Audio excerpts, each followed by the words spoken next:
So you're beginning, you paint the picture of a very different sport. No weight classes, no rules, weed dealers for sponsors, $500 purses. Vitor Belfort came in when he was like 19 years old and literally took over the sport. I was making a lot of money in sponsorship, no more sponsorship. Let's say you're making 7 figures a year and then all of a sudden you're gonna make 4 figures. They took something that's the food of my house, that's my income, that's my house. My heart got grieved, I was angry. Vitor literally changed the way people thought about MMA. I believe that everybody's on an MMA fight. I never thought about retiring. I'm still fighting for something. Just today, my gloves, my mouthpiece is different. Don't let your business be your identity. Let your identity be in your values. But I recommend your identity be in something that is unbreakable. Who are you? Can you look in the mirror and say, who am I? Still thinking coming back. Still thinking about coming back today? I want just one more, baby. That's good. Let me just do one of our one questions. more. There's no one like Vitor Belfort. What I did for the sport, not many guys did. Vitor Belfort!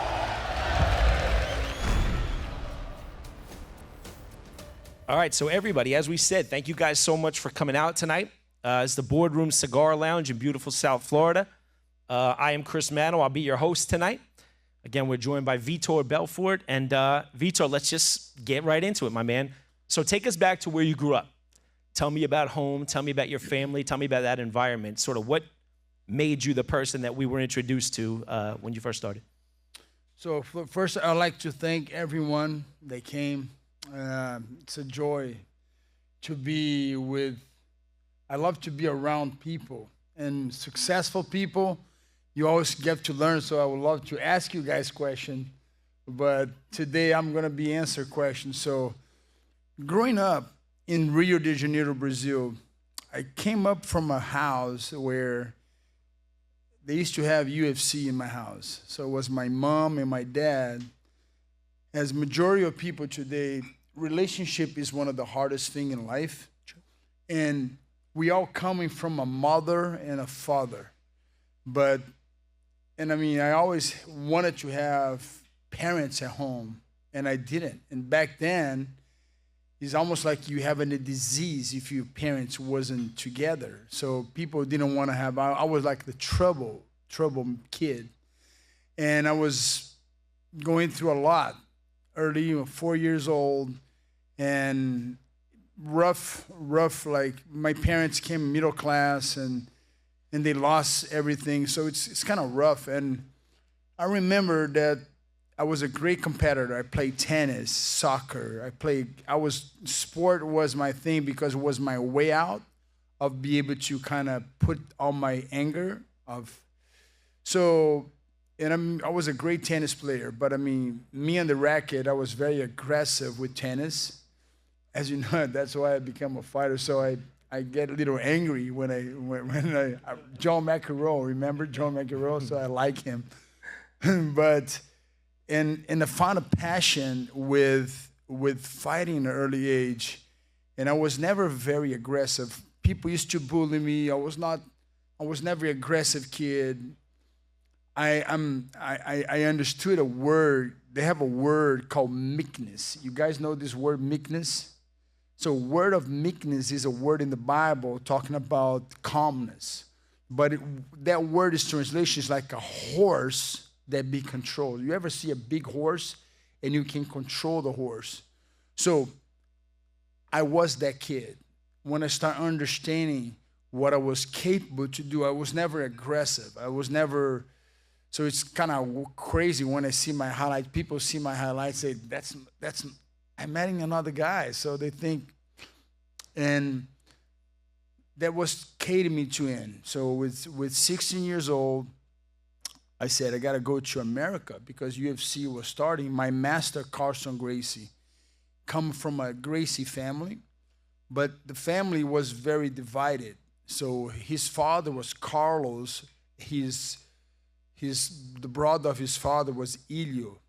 So Carlos and Ilio, they learned jiu-jitsu in Brazil, but Carlos was the one who kind of taught everybody. And Carson, one of his son, they had a very, I don't want to touch in private what's happening with the family, but they divide. So Carson started creating athletes to beat the Gracies. Nice. So that's what he was known for. Like his athletes was the best fighters in Vale Tudo. Vale Tudo back then was mixed martial arts, but you can headbutt. Was to prove it's kind of crazy, but that's and it was funny because it was teaching people which martial art is more efficient. That was the whole purpose of UFC. But UFC was Rorion Gracie, is the son of Helio Gracie. And Carson being the cast out. So imagine Carson Gracie is the cast out family creating all these warriors, all these fighters to beat the Gracies in jiu-jitsu tournament. But every time jiu-jitsu go versus another martial arts, everybody get together. We call hyenas. You know hyenas? You ever see hyenas? They when they go hunt, they get together when they got the praise and they fight again among each other. It was kind of like that. So jiu-jitsu was proving that is very efficient martial arts because people didn't understand what is an arm bar, choke, hold. Like you get a little skinny guy beating a big guy. This doesn't happen in boxing, not judo and wrestling. It's like seeing like football. Imagine a little guy, trunking a big D-line. That doesn't work. So, but in fighting, it's not different. Martial arts is not different than business. Sometimes the little guy, if he knows leverage in business, it's all leverage. If you learn the leverage and learning the time of using the leverage, you can kind of turn the tables, Sure. But today I have a fight. Can I share something funny? It's your night, my man. I don't know if it's I don't know if it's right, but someone was saying that nobody knows what Trump business deal was with this closing that channel of the Strait of Hormuz. Yeah, okay. He's killing China oil, and I mean I don't know if it's true, but it's a lot of things happen there we don't know. Sure. And in fighting in war I can see we don't know the why behind things, and of course we read the news, we see a video, but fighting is like that. We in war now, and we look in America, everybody's living a life, but we in war. And when you're in a fight camp, your eating is different. You understand because we have people there fighting there. So every day I'm praying because people are giving their life to protect us. But in martial arts and business, it's like this. Every one of you live in your house. You're saying goodbye to your children. Can be your last goodbye. Right. So in my mind, fighting, it was that kind of thing. It's death. I'm going to fight. Sometimes I go with that mentality. So today can be my last day. Mm-hmm. So having that mentality is not a bad thing, but I really took it serious. So, and in the beginning, I was called the Phenom because I think I was so afraid, and the fear, but the excitement. It's hard to explain. Stepping in the ring with 19 years old, and you're fighting. You are 195, 200 pounds, and you're fighting someone 320 pounds. And then the guy has no gloves, and this, you can use, so no gloves. I have gloves, I have cupping, I have everything. But I see the sport, I see the business, but that's what I told my mom, let me go do this thing. But back then, I was like a criminal. Now, when you start making money, no one call you a criminal anymore. So everybody loves UFC. But before, we get banned from pay-per-view. Yeah.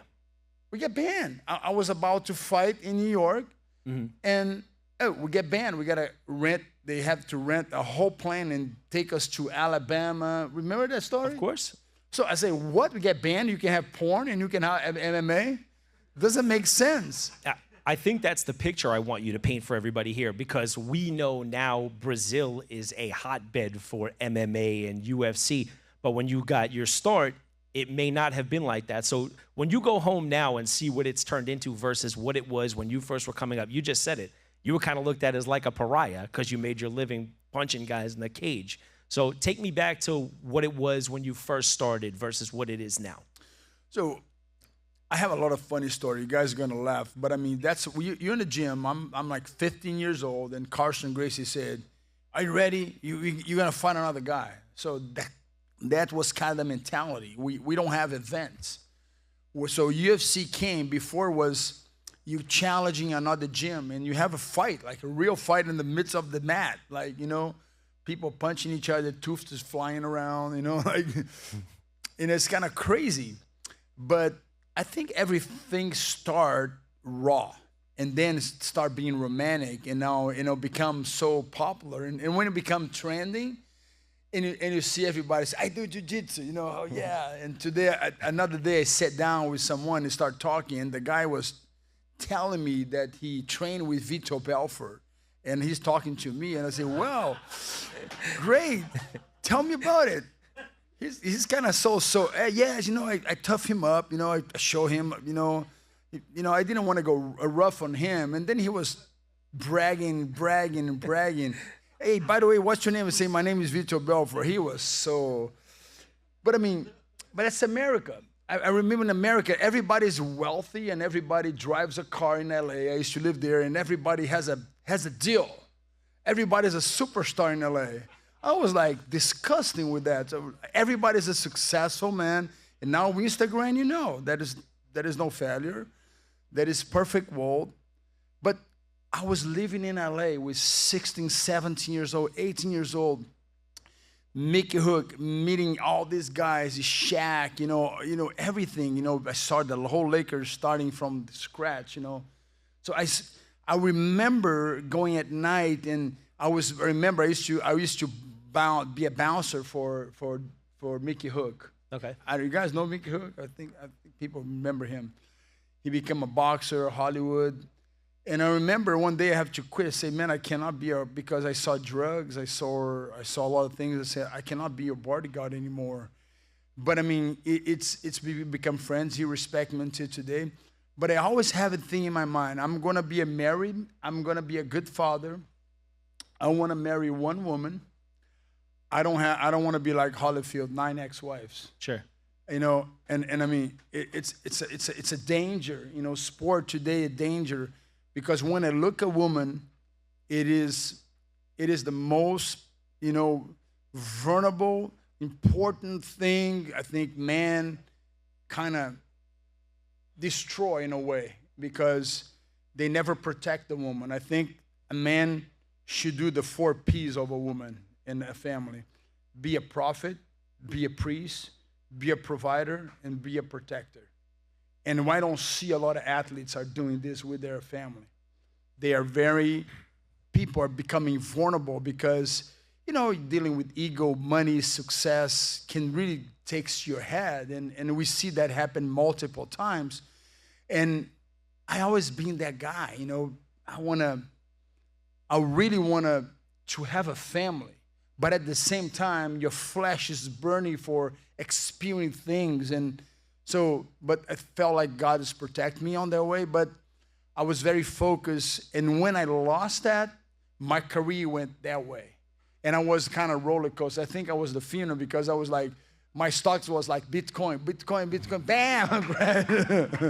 And then so my stocks are, you know, but I bring excitement. You know, when people see me fight, I come to take people away. So that's why people like me. So you're thinking this as an 18, 19, 20-year-old kid. That's a real mature frame of mind to have, especially like you said, as a pro athlete with tons of temptations in Los Angeles. A lot of times that is developed by your upbringing. Is that something you saw around the home? Like, what was it that gave you that? Did you have a role model or a mentor, someone who took you under their wing to? Imagine you don't have a family. I grew up with no, and like I remember, I'm not ashamed to say that, but I mean, when I was 14 years old, my dad took me to a hooker house to lose my virginity. You know, and I mean, being a man, and I'll be honest with you guys, I like to be vulnerable, because if I'm vulnerable, I'm not just winning your heart, but I'll be able to tell you the truth. If I'm not here, because everybody knows that. All my kids knows my failures. So there is nothing here that can go viral and my kids say, "Dad, I never heard of you saying that." So everything I'm saying this to you, my family know. They know my failures. And one of my failures was not understanding what is, first you have to understand what is a woman is made for. And I felt that when I become this womanizer, but at the same time I didn't want it. So because I was introduced to things, and I think majority of male here, my age, kind of going through that thing, and a lot of men use their woman as a trophy, and I say I struggle with that life, because you want to feed your flesh and you want to have that life, because I knew what I want, and I saw misery in a lot of successful people when I saw them, when I met them. So I remember meeting Will Smith and his wife for the first time.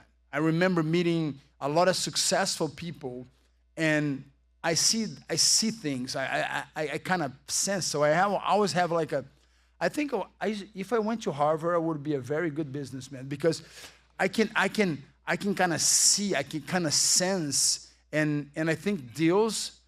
I don't need to be the most intelligent. I just need a good team around me, and I can be so successful because I cannot just read people. I want to make people feel good about it, because I feel like majority of people are living with less than 10% of their joy and because one thing that really strike me a lot in my life is like, and I become, the Bible says, if you're faithful in the little things, you'll be faithful on the big things. And I create a thing called doing little a lot, not a lot little.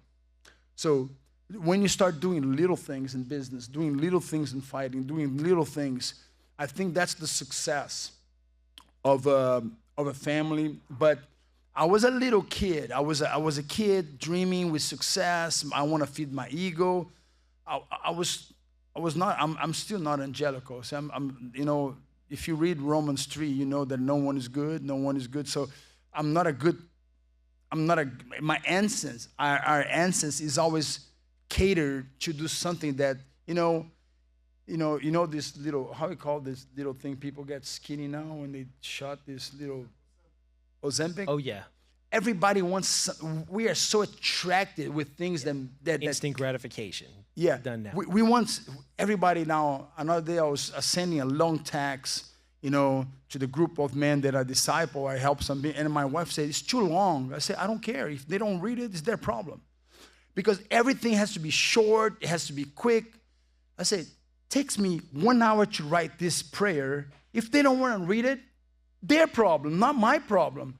So it's like, sometimes we value so little things, but we can stay on a social media for 8 hours. If you see your phone, and I say our brain is frightening, and we as a parent, who you think is educating your children? Of course. Tell me, you like this? You think your children not seeing you like this? What are they going to do? They're going to do the same thing. So I was a kid. They have no social media. They have nothing. What you have, I have to do things with my hand. So imagine 16 years old, live in LA. I know cheeseburger, hot dog, thank you and welcome.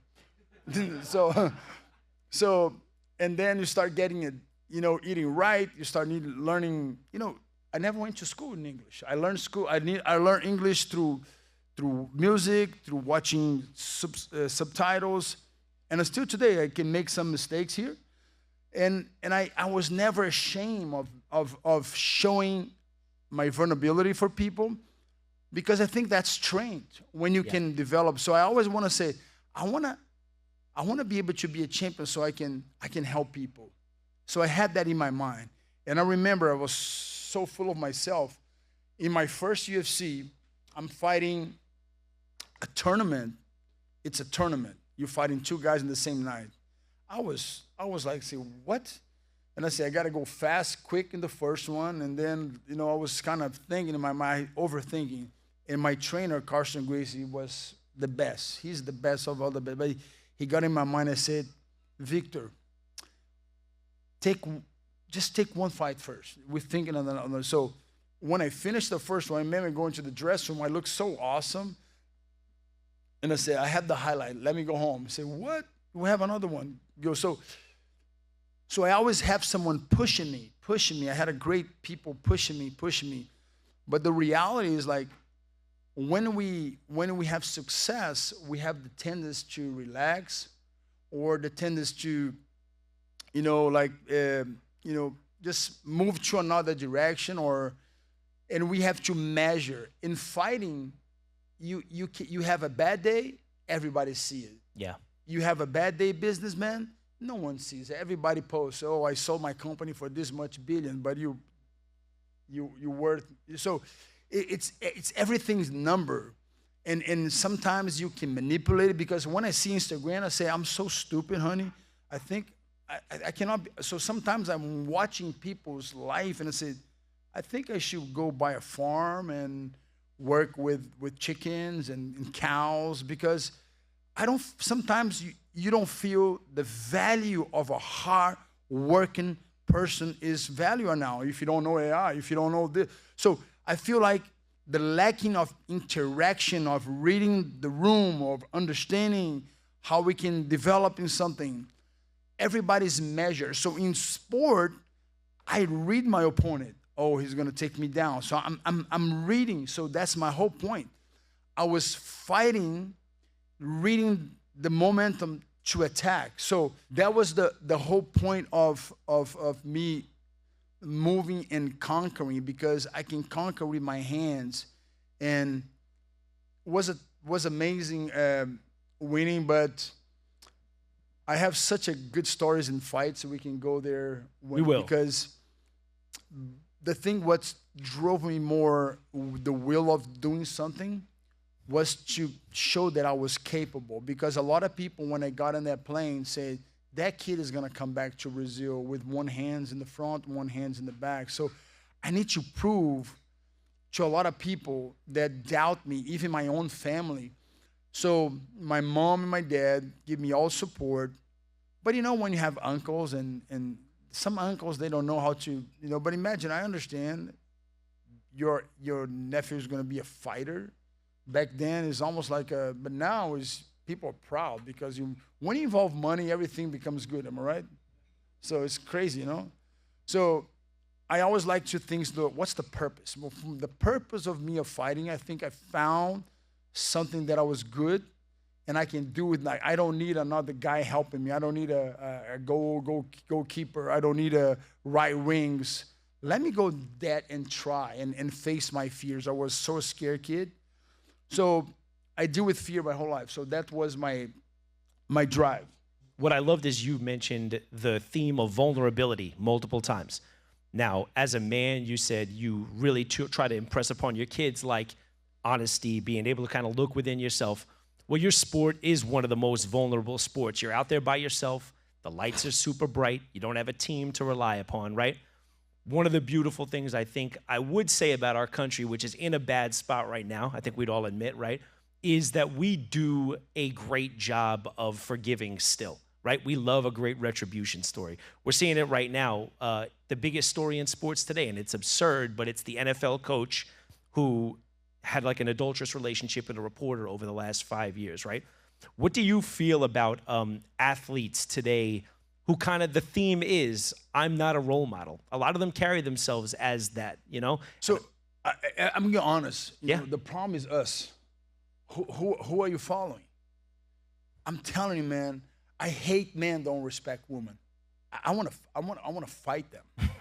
I want to fight them. You probably have a lot of them. Yeah, but I mean, if you don't respect a woman, you don't respect life. Who brought you to this world is, of course, was a relationship. It was natural. You have to respect a woman. And the problem with the athletes is just this. Look that pedigree. Look where they come from. Look their parents. The problem is they don't want to break the cycle. If you see the life of Israelites, you see how they came from this place where they're slave, and God start blessing them, and they start, please bring me back to Egypt. Bring me back, complaining. Even Moses made a mistake. What God does? No one made it. Only 2 guys, Joseph and Caleb. So we need to understand that life is going to end. I don't know when, but it's going to end. And when it ends, I always have a question. Where are you going? So athletes need to understand their career, they're going to end. Their career is going to end. But what they are doing, they are creating monsters. Look, America. They do sports to make money and be famous. That's not the point. The point of sport is to struggle, to face trials, to understand that life is hard. Why athletes they transfer to business? They want to be involved with something that is make people addicted. They don't want to do something great, creating a business that can help people. Everybody makes people slave. Slave of what? Slave of something that's not going to make you better. But I feel like money, it's not the problem. The problem is the love of money. The money is never the problem. If you put the money in the right person, we're going to have a great return. But if you put in the hand of so we are rewarding the reward system now, this algorithm. I'm not going to mention names, but some guys, they're so nasty. And they are the role model of masculinity. Come on, man. Mm-hmm. That's the problem. The problem, we're not teaching the kids. So my kids, they are warriors. They are men of God. They are not perfect at all. They're imperfect. But I train my kids. Because if you don't train your kid's going to be a mess in the world. So I think the biggest issue in sport is role model. And they're rewarding role model. Just look, when you start rewarding something that does something bad, what do you think is going to happen? Mm-hmm. Everybody wants there. So we are rewarding the wrong people. And I think it's very important to understand that everything ends. Or everything ends in a way because the legacy, a business is a legacy. This business is 80 years old. And this company is 200 years old. So, but the key is like thinking something that will last. I always picture this, okay? I'm going to teach you some things I teach my clients, a lot. So I say, you have to write a letter to your funeral. You have to write a letter when you die. Imagine that letter is going to be opened by your loving wife or your loving kids or someone you love. And that letter, they're going to write and they're going to read that letter. But listen, your wife and your kids know who you are. They know who you are. My wife knows everything. When she wants to make me mad, she knows the spots. They know this. Am I right? They know the spot. They perfect. They don't need to do nothing. They just do that move. One move, you checkmate. Checkmate. You're done. That's the idea, So I feel like if we understand that pattern of like everything you do, you are becoming you're creating a monster or you're creating a warrior. Mm-hmm. So that's, I think, is the problem in sports. I love that. So at 16, 17, 18, you make the transition to pick up MMA. If that wasn't, what you were doing it for, what was the ultimate goal? What would you have called a success back then? Like, what would you have said, this is what I'm fighting for. This is what I get up every day and I give every fiber of my being for. What was the goal? What were you trying? If it wasn't money and it wasn't access, what was it? Like I said, I want to have a family. I say, I'm going to have a wife.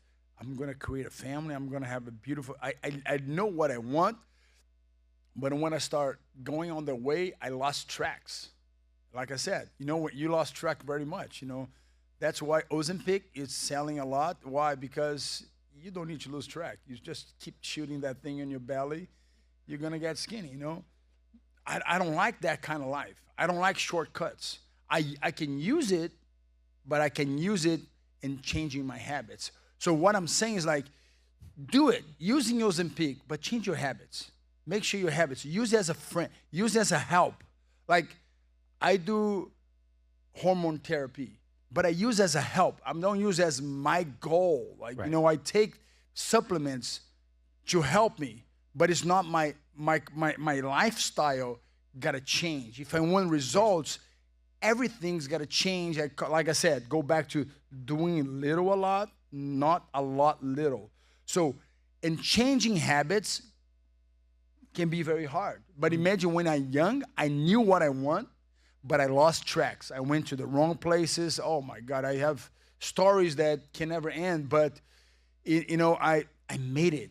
I'm so glad that I made it. I have only one wife, 3 kids with only one wife, and I love her. I don't have eyes to other woman, and I enjoy my family. And I mean, I think now I'm ready to my next step. I'm gonna be 50 next year, so I'm ready to live my chapter for my next 40 years. So I have written down what I want to do the next 40 years of my life, what the type of deals I'm gonna say yes, what type of deals I'm gonna say no, and I'm going to that direction. And nothing gonna get between because I'm having written down. So when you write a letter for your death and you start from there, like what you want when you die, and you start from there. So I always started I heard story of Apple, I like it. They start from the end and then they go back to the beginning. And I think everybody, every company, everyone should start from the end and then reverse and start. What are the things you want to accomplish? So you look to utilize sport as a conduit to that bigger picture and what you wanted to do in your life. And I think as an athlete, what we talk about a lot at VT Sports is that, right? We try to provide value, and that's what we say. I think sport made me the man I am today. And I think people who aren't quite athletes don't understand that. Like my ability to kind of show up every day, to overcome adversity, to push hard for a common goal, to sort of pivot when things go bad. Do you feel like a lot of that came from sport, or you sort of had that sort of ingrained in you before you started sport? I think sport helps me a lot, but I think whatever helped me the most was when I understand what the book says. So the playbook, football, you have the playbook. Right. When you understand the playbook, you have the chance to win, no? Of course. But if you don't know the playbook, Just out there running around like a wild man. you're gonna get blown out. Sure. Life has a playbook. You gotta know the playbook of life. Mm-hmm. So life, we have the beginning of life, and then you live a whole, teenager didn't exist until I think 1950 or 40 or something like that. Teenagers, they didn't understand. So people, I think they took their shirt in America, in 1960s and Mary Morrow, like when they start. So all the sensuality, now everything is sensual. Everything is sensual. So everything changed and now is normal. Like you go to Rio de Janeiro, look like everybody's naked on the beach, And they're always nice. No, it's not nice, So you don't want your daughter to be that way. So for me, is the process of understanding that, you got to have a playbook and you got to decide where your life is going to be. So when I understand the playbook, and my playbook is the Bible, when I start understanding what is a man's role, who creates sex, so understanding the whole thing. So everything that the world is telling us to do it. It's so sport. It's everything essential in sport. Mm-hmm. So you have the ring girl and you have the cheerleaders. And I'm not saying it's wrong, but what I'm saying is like you always be entertaining to be entertained. So in sport, if you don't focus, if you don't understand, teaches a lot, but also teach you a lot of things to do it that is not right. So you got to know what you're doing. Your identity cannot be a sport. So example, let's say we have a lot of successful businessmen right here. Let's say right now you're becoming zero, like your CEO agenda, get out. Who are you? Can you look in the mirror and say, who am I? Like, and how I like to think that way. If you die today, where are you going? So questions that make you think of life, of every attitude. I tell my kids, you lie, don't lie. Why you don't lie? Why you don't steal? It's a moral thing. No one steals, but why you not stealing? Oh, because it's a moral thing. But who told you moral thing is not right? In California, you can steal up to $1,000. That's what. That's okay. No, it's not okay. But why when they put that cap? Oh, well, let's go. So I always like to bring people to that thing. Why you moral? Why you have moral? Who create morality? So I don't want to just be a morality guy. I want to be a guy who can die for the things that I believe. Right. And I feel a lot of people die for morality, but morality is not going to save you. And so my playbook is the Bible. I don't treat my Bible for nothing. My Bible is a weapon, helping my marriage, helping growing my children. Teach me about sex, money, everything.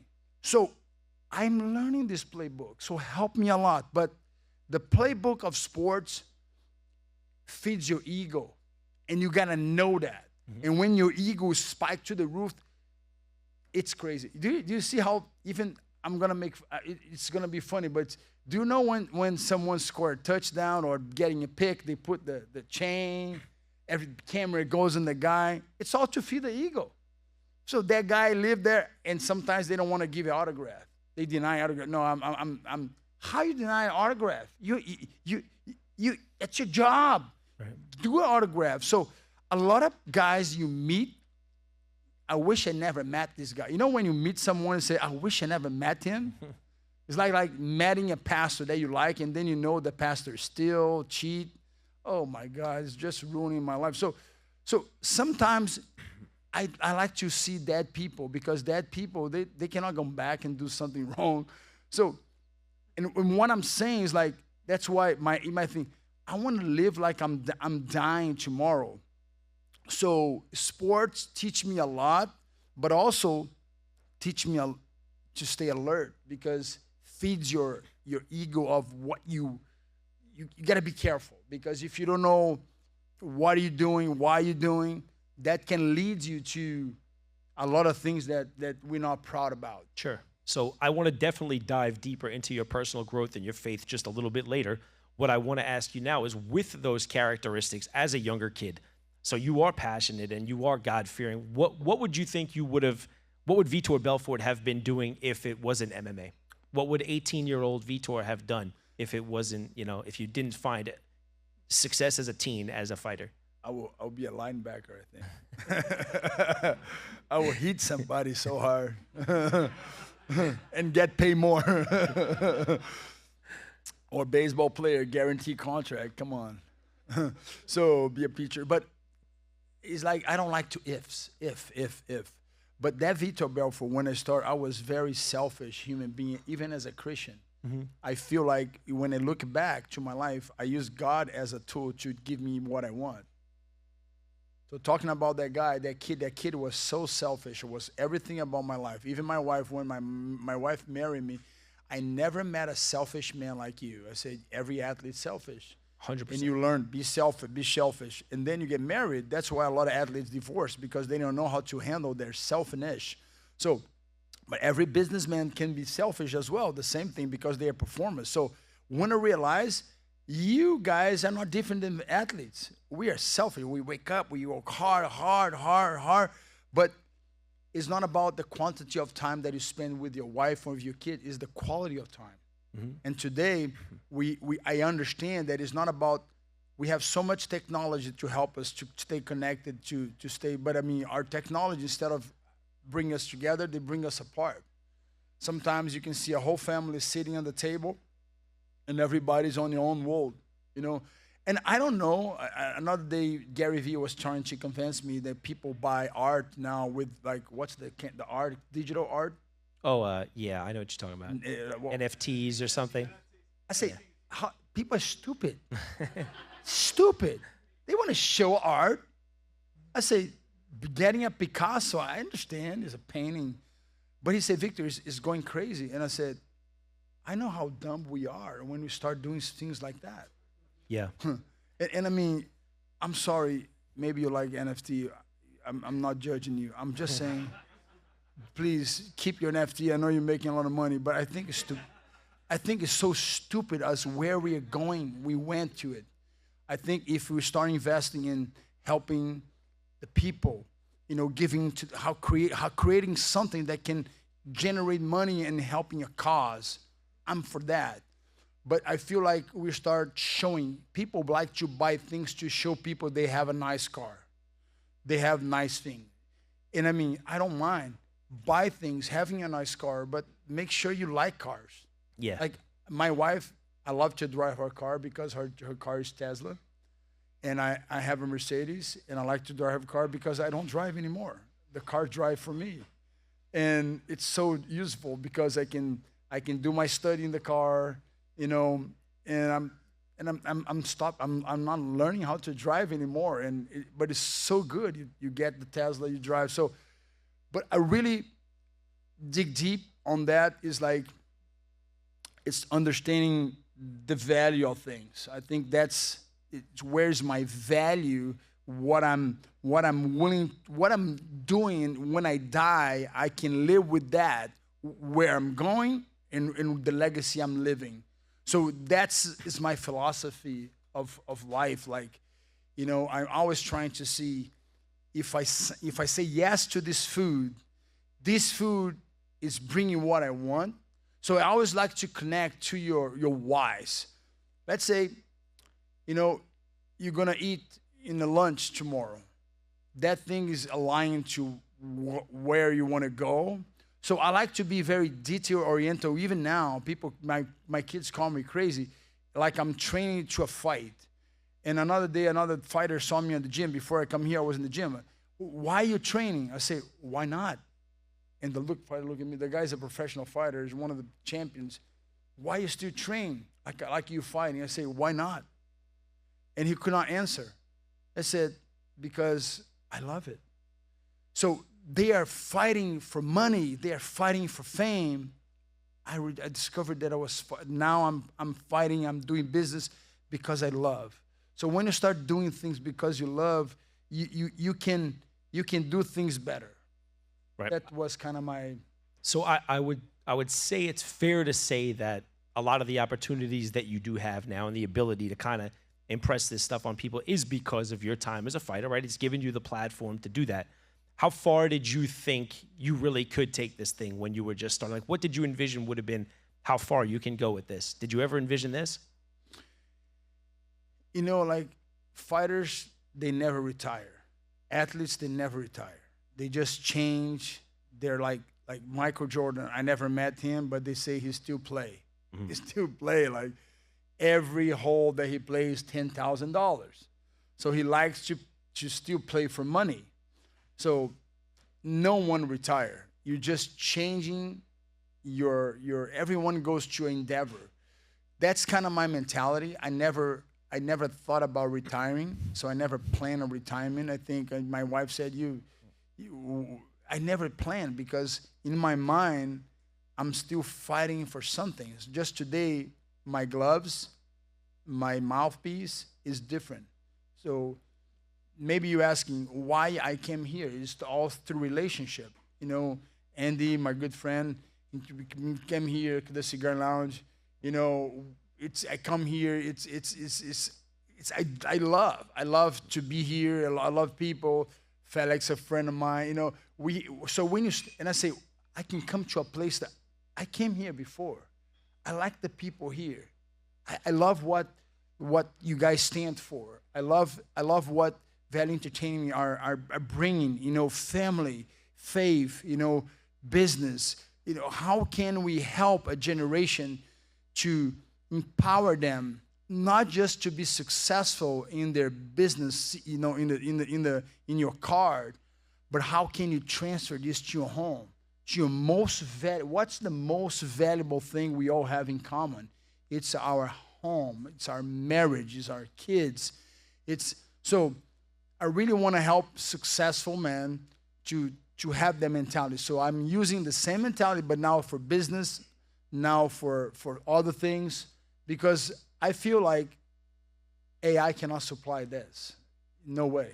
Right. There is no way, you know, they're willing to do something to your dime, because AI never going to die, but we will. So we got to make sure we live the right life. Love that. I love that. I want to transition for a couple of minutes to the career that we all got to know you doing. Was there like something that happened that you went from, this is fun, I'm enjoying this, to, oh, I'm great at this? Like, was there something that happened that clicked to you where you were like, I'm really good at this. This is no longer like a hobby for me. I'm great at this. I can change my life through this. My first fight, Okay. 18 years old, me and Shaq.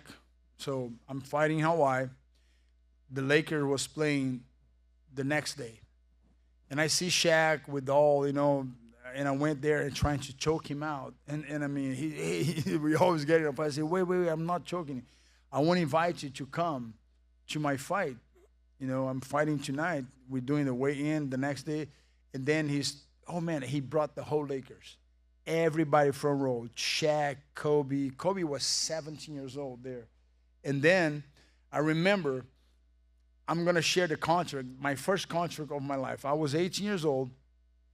I'm fighting this guy who blind a guy in UFC. His name is John Haas. He's 31 years old. I'm 18, 185. The guy is 315 pounds, 6'9". And my mom came with me. I discovered later that the guy who sponsored me, he sell weed in Hawaii. My sponsor was like a drug dealer, and I didn't know who paid my trip, and it was funny. But I mean, and actually the sponsor of the event was Mark Mostrov, the owner of 24 Fitness, one of the most successful men in fitness. Now he owns UFC Gym. And he was so cheap, they trying to pay me to fight. I think they offered me like $500. And I used to teach people privates in LA.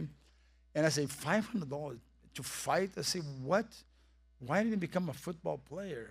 Sucks.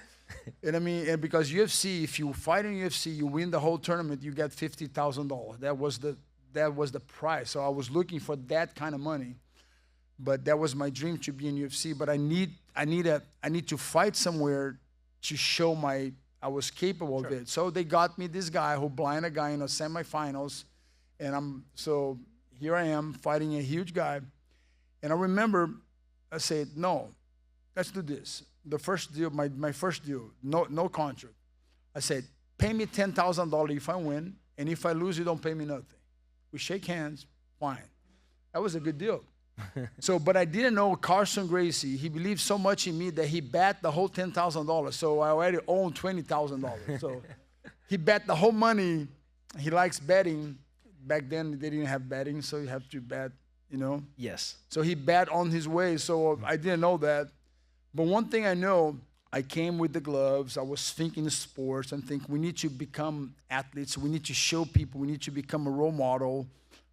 I was thinking as a businessman already.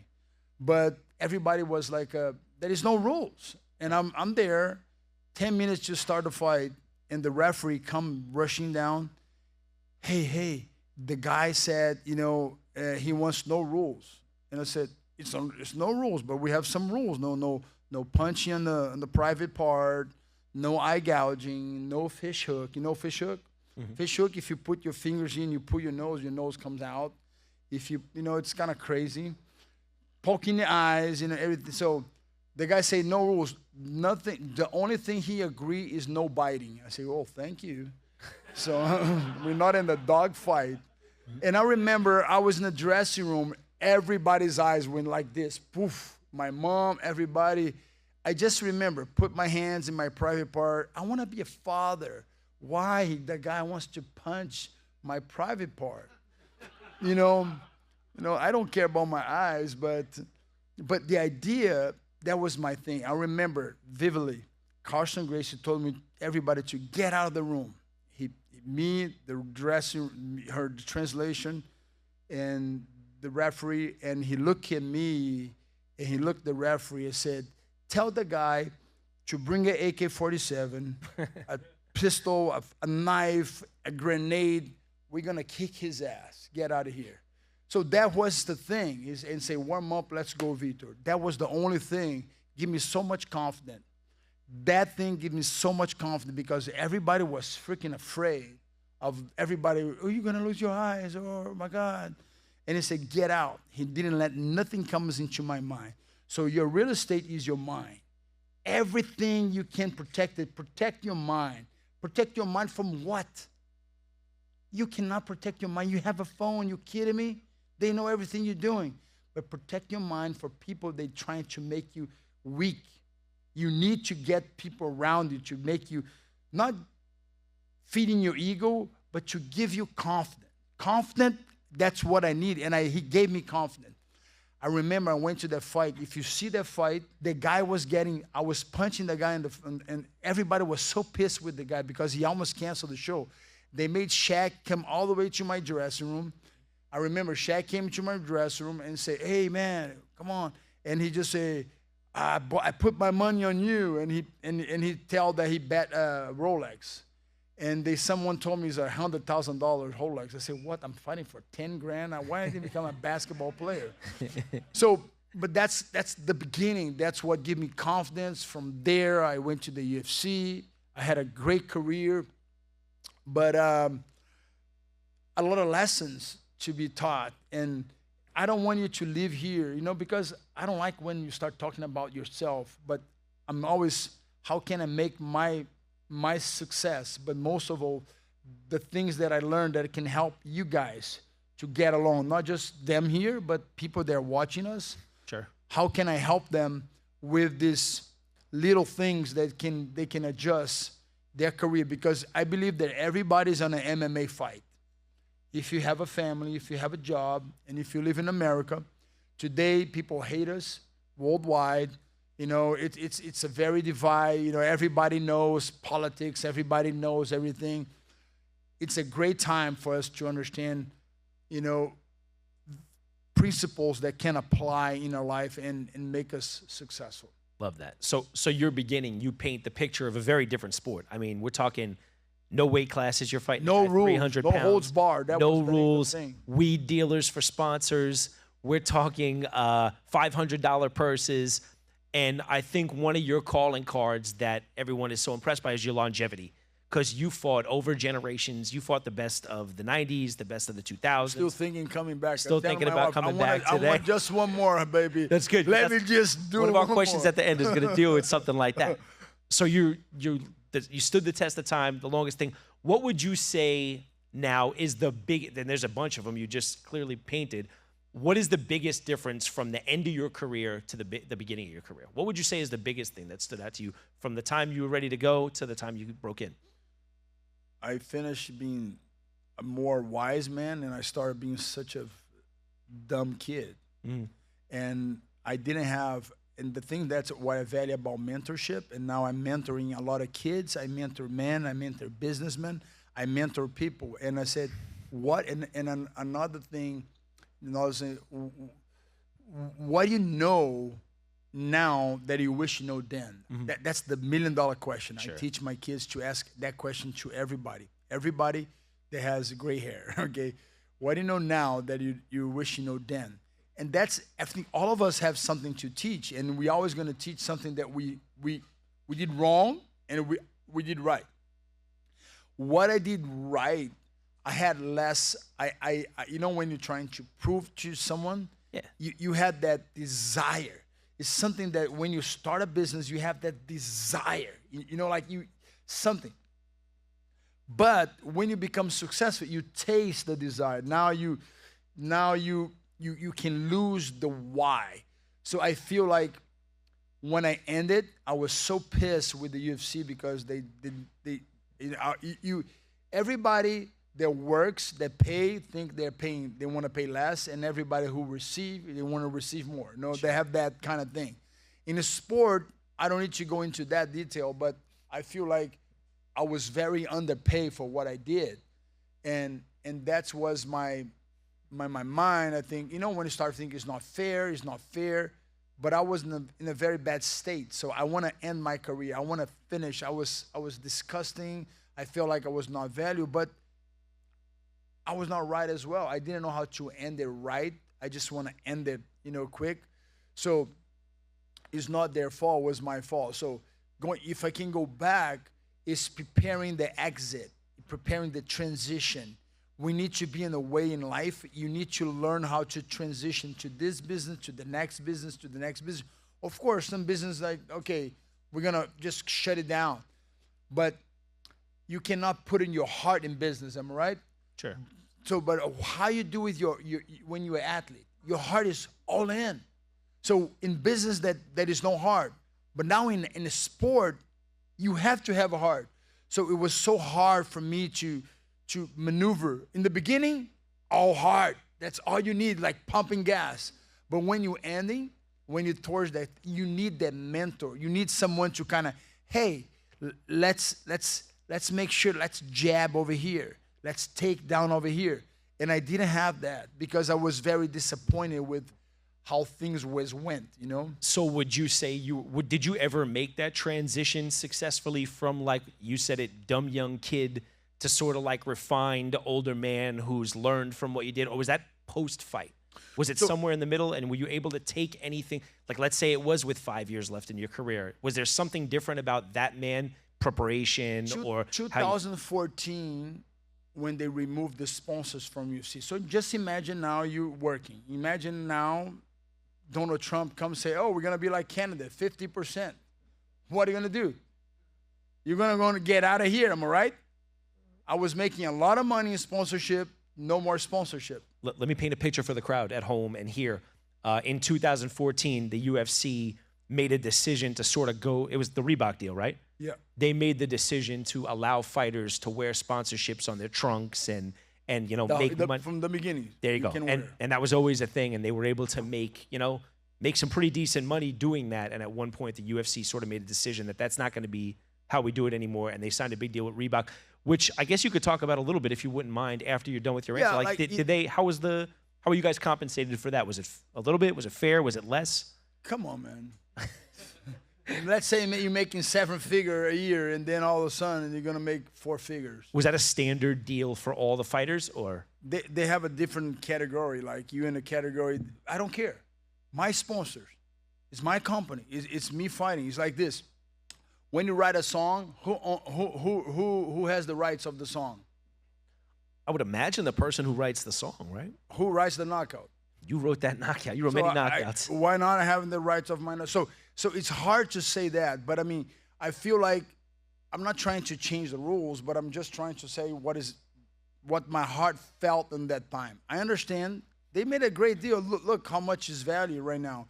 It's amazing, you know. Great CEO, but I mean, when you see the whole perspective, what's my heart? I'm just talking about my heart. My heart got grieved. You know, I was angry because they took something that it's the food of my house. That's my income. That's my house. So it's hard for you to feel what I felt because you never was in my shoes. But if I go now and let's say I'm a president and say, hey, 50% of your business now is mine, what are you gonna feel? You're gonna feel angry. You're gonna feel you're not treating right. So that's how I felt. But how you feel, I always say, never listen to your feelings. That's the number one question. Never listen to your feelings, especially when you and your wife disagree. That's a big, big, big, big thing. It's going to make you a lot of asset right now. When you start arguing with your wife, remember, she has the right. Let her win. That's the biggest defeat becomes a big victory. I'm telling you. But when you start arguing with your wife, now what are you doing? You lost all your stocks. You're done. Your family started affect your kids. So what I learned now, if I can go back, I will never listen to my feelings. I remember talking to Lorenzo. He's a great friend of mine. I love Lorenzo, the owner. Victor, you got to understand, it's just part of this. And I said, no, it's not part of this, What I'm going to do now? So I was angry, I didn't know how to transition and finding another way. How can I use UFC to, but I never saw that. I was just angry. But, my anger is just brought me any fruit, didn't brought me any fruit. So what I try to teach people, sometimes the big man, small man, you got to use leverage. Remember, I didn't know how to use leverage. So that was a lesson if I can go back and don't be angry with the King Kong, when I'm just a little chimpanzee, So, and I mean, it's learning how to navigate, creating what's right, what's wrong. Let's find the middle. I always say, finding a way. That's why when you start arguing at home, your kids watch that. I remember one was the most dangerous thing for a parent. You have kids, don't never argue. And what I do too with my kids a lot, things is a great thing if you have kids, I ask forgiveness. When I speak in the way with my wife, I put everybody together. I say, I go on my knees, say, but gotta be from your heart. I really think my tone of my voice was not right with your mother. Would you forgive me? Honey, you forgive? So I trying to apply, things that makes my asset. Remember, we always fighting to create a portfolio. So my portfolio now is not just business, it's relationships. And if my relationships in my house are good, even if I lose business, I'm good. I have a good support. And I feel like in business, sometimes we lack that thing. Sometimes we let things marinate. Situation happen, you marinating on that anger, and it's not good for your kids, for your marriage. So a lot of things I regret so much stuff. No, not regret. I repent, because regret is like when you never change. You have to repent. You change in a different direction. So that's one of the things I would change in my career. I love that. And so before we make the transition from, active fighter to your business and your portfolio and your post-fight career, I just want to fire off a couple of quick hitters about the UFC. All right, I'm gonna fire them off. You go for it. Some of your favorite matches. I don't know if they're boring you right now. No. You good? We're gonna liven it up with the UFC talk. So here we go. Some of your favorite matchups. Go. Me and Trey Talman, me and Tank Abbott. Tank Abbott was amazing because that guy is such a prick. He was the real prick. He was the real trash talk. He was the real McGregor. Tank Abbott was a good one. Oh man, we had Vanderlei. Man, that guy's a big trash talker as well. That was a good one. Luke Rockhold, Dan Henderson. We had a good rivalry. We had so much. John Jones' arm I didn't take home, great. So that was like, oh my God. Everybody say, why did you take that home? I said, it's a big lesson I have there I can share with you guys. It's being the lion, the lamb. You got to be a lion when you're in the. So I was a little lamb that day. Okay, it's funny. So it's funny that you asked that. So you say that. So I ask you this then. Like the merciful Vitor and the faith-based Vitor that you are now, how do you think that guy would have played in UFC? And I asked you that for this reason. There was a fight last weekend where Yuri Prochazka fought a guy for the championship, right? And midway through the fight, he blows his entire knee out. And you could see Yuri pull back. It was Carlos Ulberg, right? It was for the championship. After the fight, Ulberg, once Yuri pulls back, he said he was being merciful at the end. Yuri knocked him out. Ulberg knocked him out cold. And in the post-fight presser, Yuri says, I was being merciful. I made a decision to not pounce like that. How do you feel like this new faith-based Vitor might have done in a situation like that? Like I said, being meekness. Meekness is strength under control. So what I would say to that kid is just understanding the lion and the lamb. What is the lion and the lamb? It's two animals, totally different, am I right? It's a symbolic of Jesus. Jesus died as a lamb. He died on that cross, but he come back as a lion. If you read the book of Revelation, you're not going to sleep tonight if you don't accept Jesus. You're going to be in trouble because he's coming back for Judgment Day. What is Judgment Day? It was the fight me and Tank Abbott was the Judgment Day. Like I bring judgment over Tank Abbott. So the idea of Judgment Day is like come back as a lion. He's coming to devour his everyone who is not obedient to whatever. So the decrees that he established. So when I sign a contract, when I'm doing a business, I need to know it's time to be a lion, it's time to be a lamb. So example, I always like to think, if I'm going to a ring, I'm a lion. I have no mercy. I'm signing that contract. That's my duties to destroy, seek and destroy. So if I'm going overseas, I'm in war. You got to seek and destroy your opponent. But if you're at home with your wife, you're not a lamb. You're a lamb. Never. So a lot of athletes you see, they end up being too aggressive because we have a thing called turn on, turn off. Am I right? You have this as well. Don't think it wrong. You have the parasympathetic and the sympathetic system. Everybody knows that?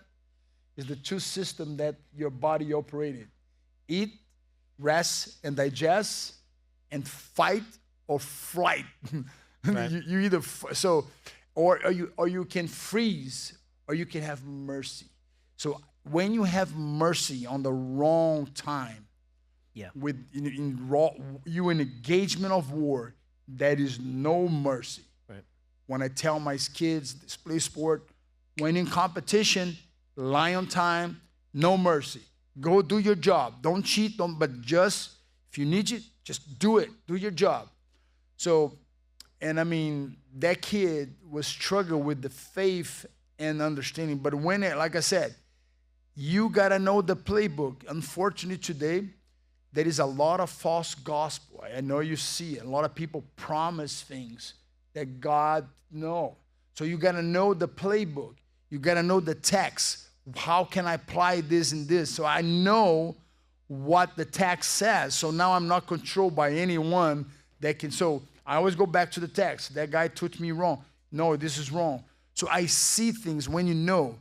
But when you know yourself, now I'm talking about yourself. When you need to be lion and when you need to be lamb. And I confess to you, a lot of times I'm lion when I should be a lamb. Still. All of us, in a small fraction. But sometimes, let me share this. Another day, I'm in the house, and we my kid, we in the hot tub, me and my family.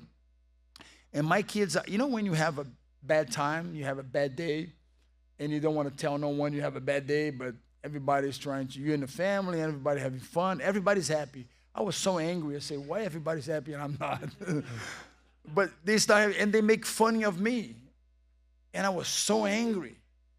And then, and I became like, stop. And I was so, and my wife said, go now, go preach, go be that guy. She started making fun of me. And and I hold my tongue. And my kids are laughing and laughing. I say, why are you laughing? I say, Dad, it was so funny. You're trying to tell Mommy and you're holding your tongue. I say, yes, I want to say it, but I didn't say it. And then I went to my room, to my office, and I was sitting down for 2 hours. And they had my room having fun. And I said, I can't believe it. They did respect me. And I was so, you know when you start being a pity party? For 2 hours, and I'm praying and pity party, praying and pity party.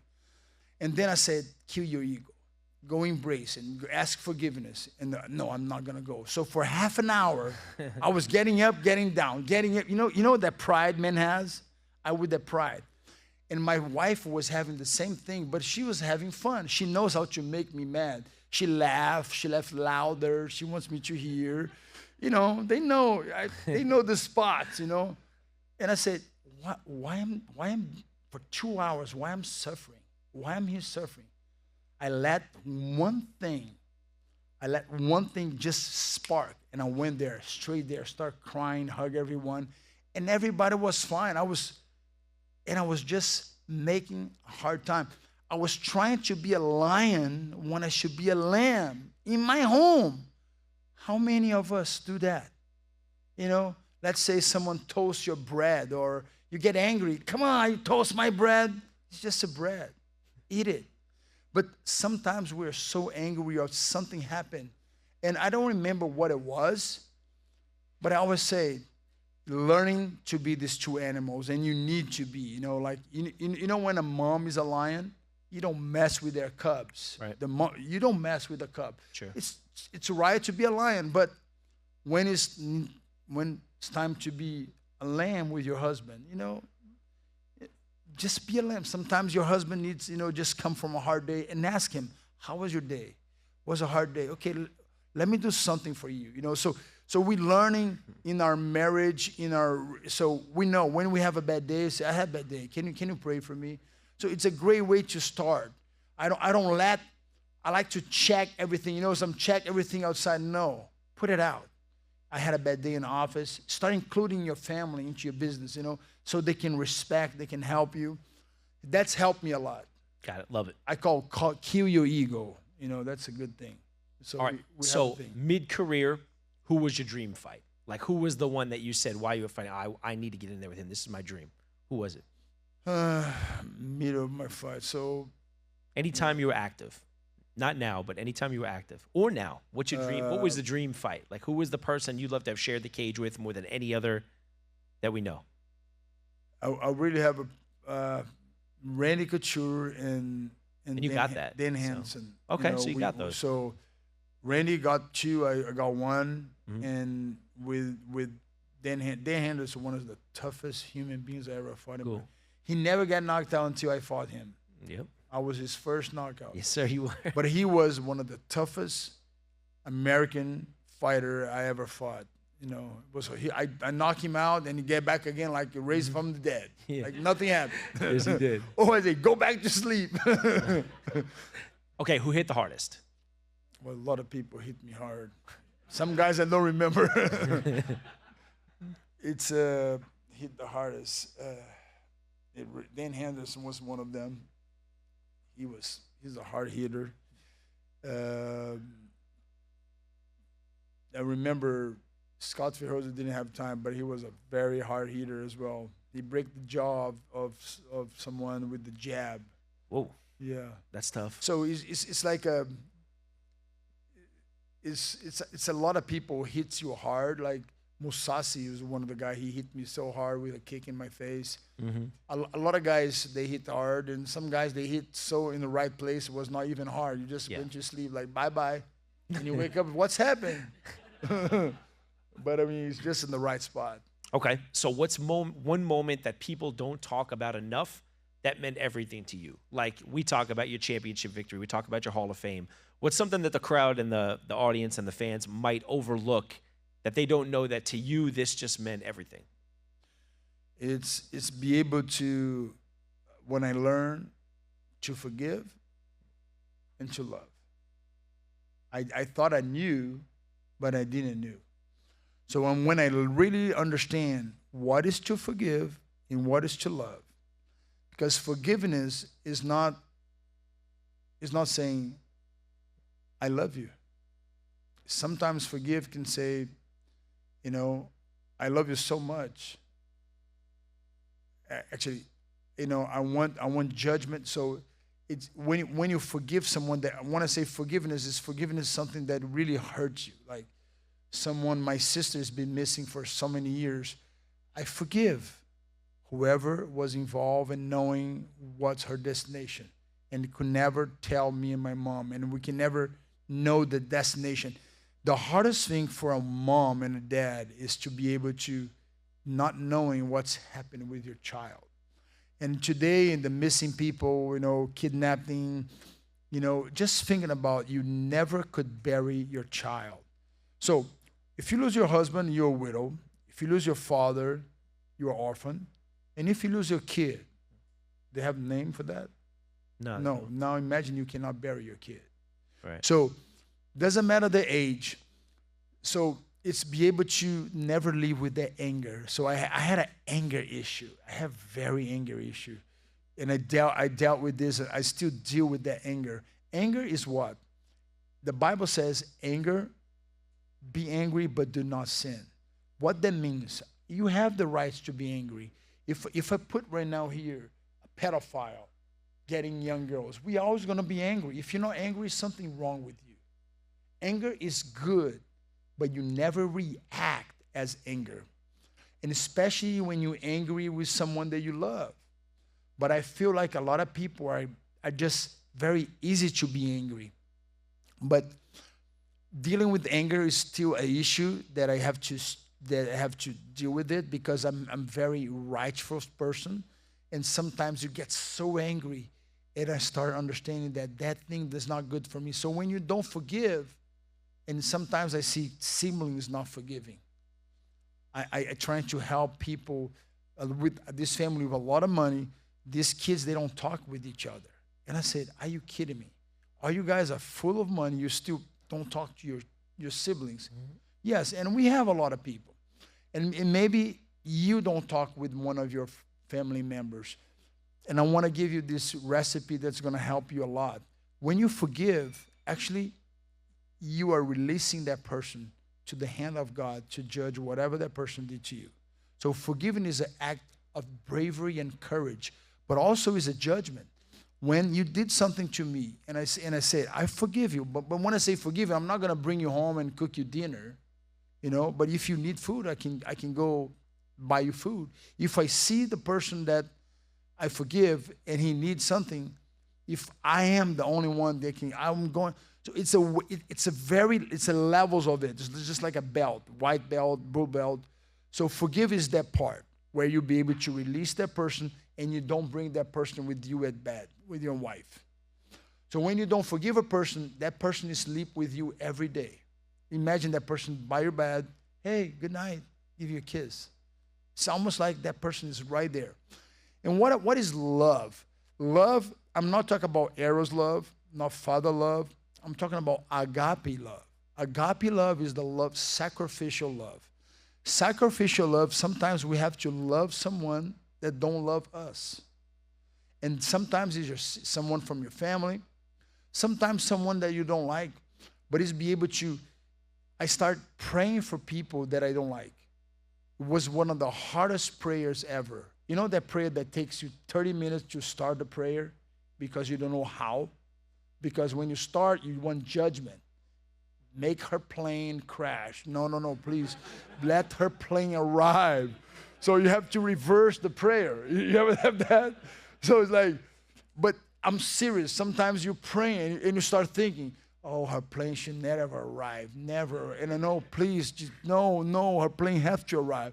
It's a fight from you to love that person. And that person maybe he did nothing to you.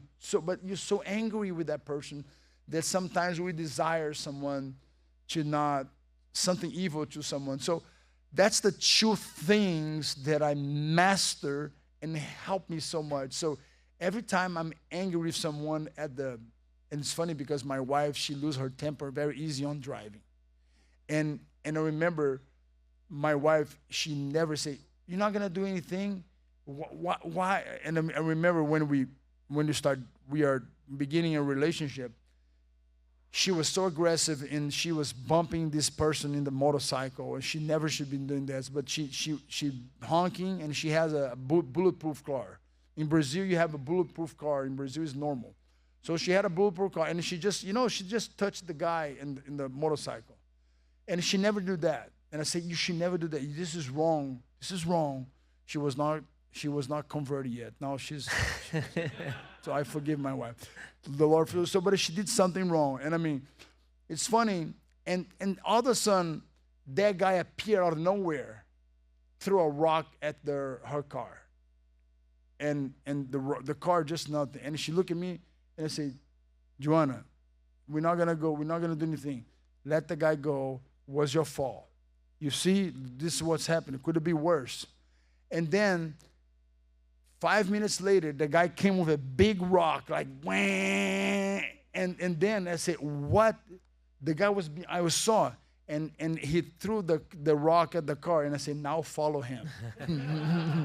So, you gotta know when to pick a fight, when not pick a fight, but we are so tempted to react our emotions. So I am trying to master my emotions, and that's helped my marriage so much, helped raising my children so much. When you have to wait 2 days to talk to your child.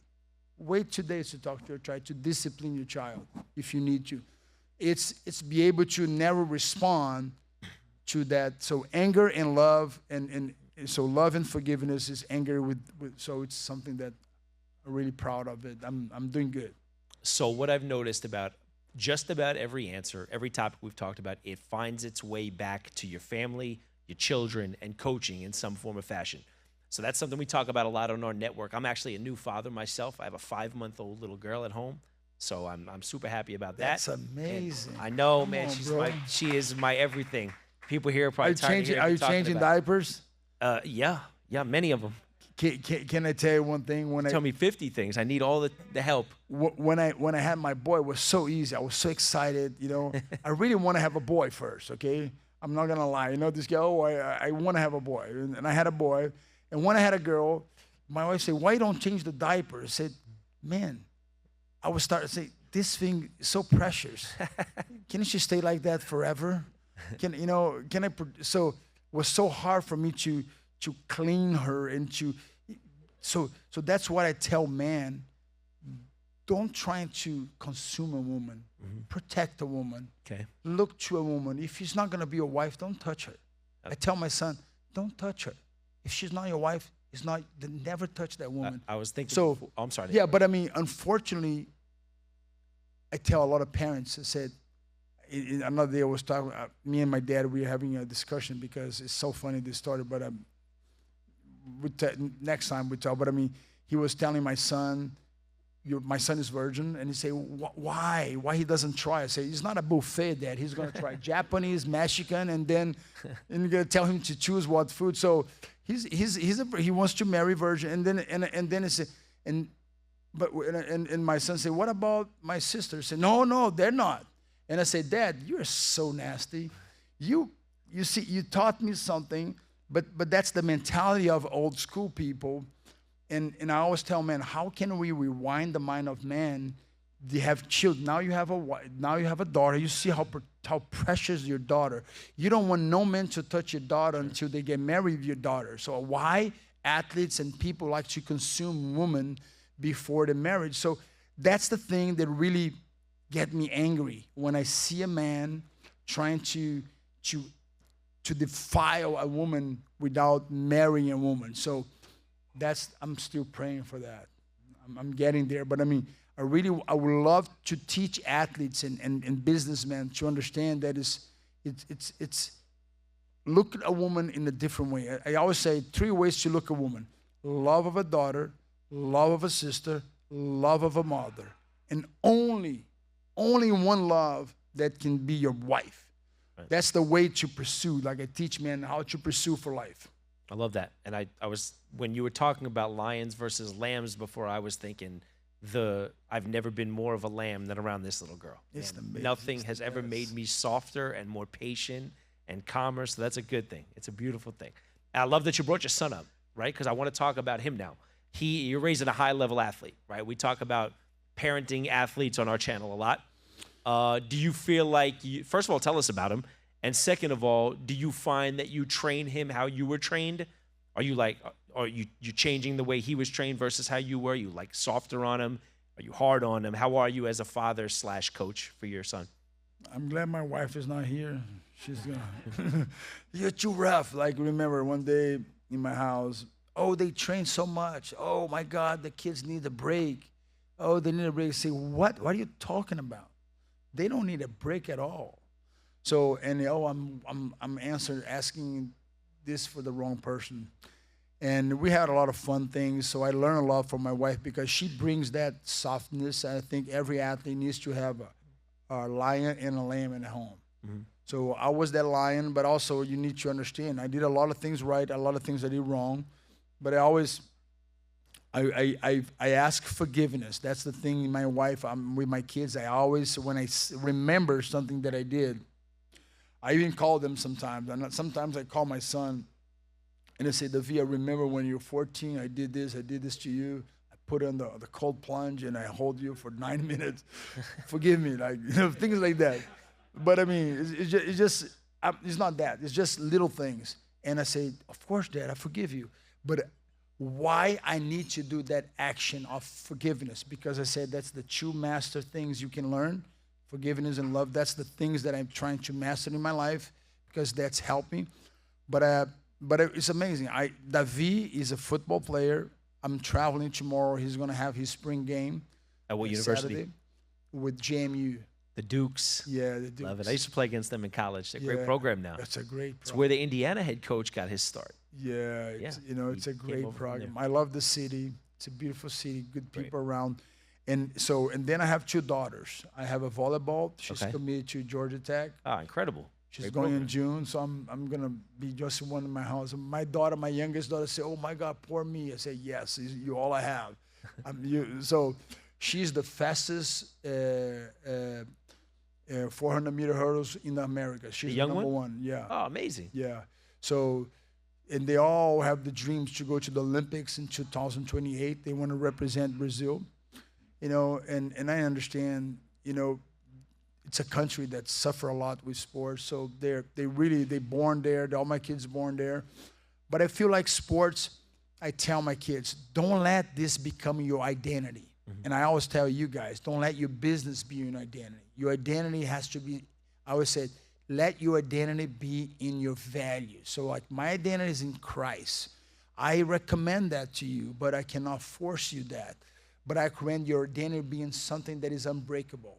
You know, my identity cannot be in my wife because my wife, she's sinful just like me. My identity cannot be in my kids because I don't want to make my kids, you know, a lot of parents becomes idolatry of their kids. So I see my family as my duty. I'm the man of the house. It's my duty to drive this family to a place where I think is right. But it is amazing. I love to coach kids, especially my kids, and I coach a lot the mind. I call the 6-inch coach. You know, between one ear to the other one, we have the brain, and then we have all our emotions. And our emotions either help us or defeat us. Right. So this is an area that I master and I love. Do you find yourself coaching the boy different than the two girls? Are you more hands-on with one or the other, or you kind of coach them the same? Every client is different. Okay. And one thing everyone has a different identity. Even in our fingers, God made us different. So, and when I say different, you gotta know the tricks, the points, and how to get the best out of that person. So I'm still learning, especially when you're kids, because they gotta respect you as a coach, but sometimes they see you as a dad, and they say, hey, now I'm a coach. Sure. There's no dad here now, so just be careful now. Okay. You know, oh, okay, sorry. So sometimes you just gotta learn to set the boundaries because it's a hard thing to be a father and a coach. And so it's being my blessing when I be able to share my knowledge with someone, because when I see you succeeding, it brings me more joy. When I see my clients succeed, brings me more joy than when I was winning fights. I love that. Okay, so before we close, we have one segment that we do. We call it Quick Game, because in football, 2-minute drill, last 2 minutes, we call it Quick Game. I played receiver, so you liked it, huh? So I'm going to fire off a question. You're going to give me a quick answer back, and we're going to keep that going, and then we'll close out, all right? All right, so what moment in your career felt the most like God has his hands on me right now? When I beat Luke Rockhold. Love it. Okay. If you could take one thing from your fighting career and give that to your son, what would it be? One thing from your fight career and give that from to my your son. fight career.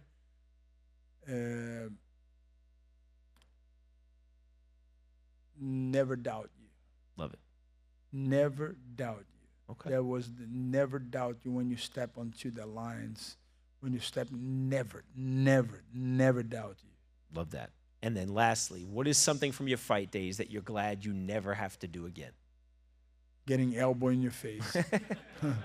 Right. Like that's like I have like 100 stitches in my face. And lastly, Vitor, when people look back at your story, the fighter, the father, the man of faith, what do you hope that they say about you?